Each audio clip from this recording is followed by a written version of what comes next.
малко се бива. Какво мислиш? Мисля, че такова прозрение ни трябваше.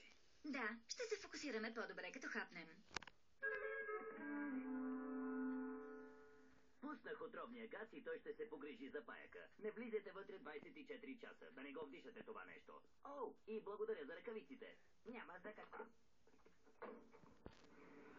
Здравейте, господин Бъни. Здравей, Госамар. Какво е станало? Животинчето ми го няма. Много съжалявам. Казва се Уебстър. Като африкански пясъчен паяк, но всъщност е безопасен. Много ми липсва. Кажете ми, ако го видите.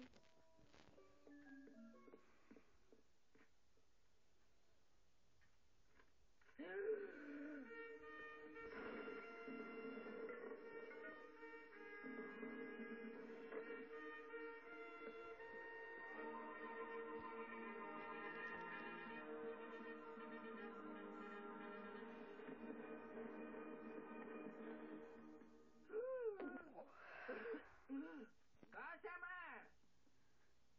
Виж кого намерих. Това не е Уебстър. Ето го!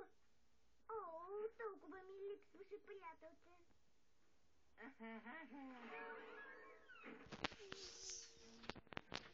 Очаквах, че според бихите ще се фокусираме на просто преядох. И съм уморена. И ми е малко лошо. Катерицата я няма вече час. Да предположим най-лошото и да продължим живота си. Но как ще го съобщим на бедния му приятел? Не знам. Имейл, СМС. Хубавото на днешната електроника е, че запазваш безопасна дистанция, когато съобщаваш нещо неприятно на някой. Или може да не се наложи да му го съобщаваме все пак. Хайде!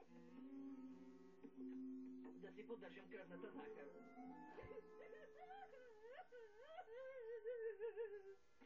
Къде си, Тош? Чакайте, това съм аз. Къде си, Тош?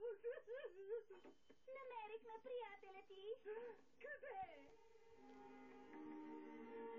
Та-да! Май този случай е приключен. По-глупо. О, Тош! Но къде се изгуби? Защо, какво имаш предвид? След като пуснах писмото, прекарах час в парка. Мислех, че имам нужда от малко време за себе си, но истината е, че всяка секунда беше ужасна. Оказва се, че не искам време за себе си. Просто искам да бъда с теб. А защо не ми каза? Или поне да оставиш бележка? Но аз оставих. Написах я на онова тефтерче до касата.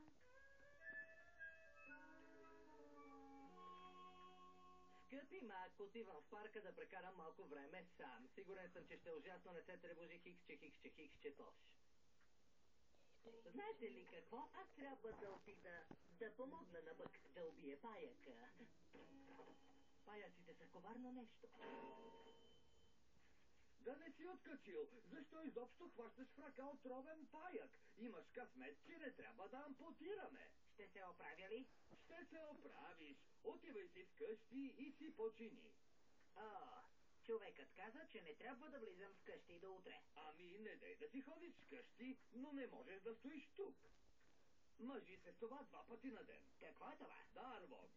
Антивъзпалителен мехлес. По-добре от ампутация. Дарвок. След колко часа можем да се прибираме? 19.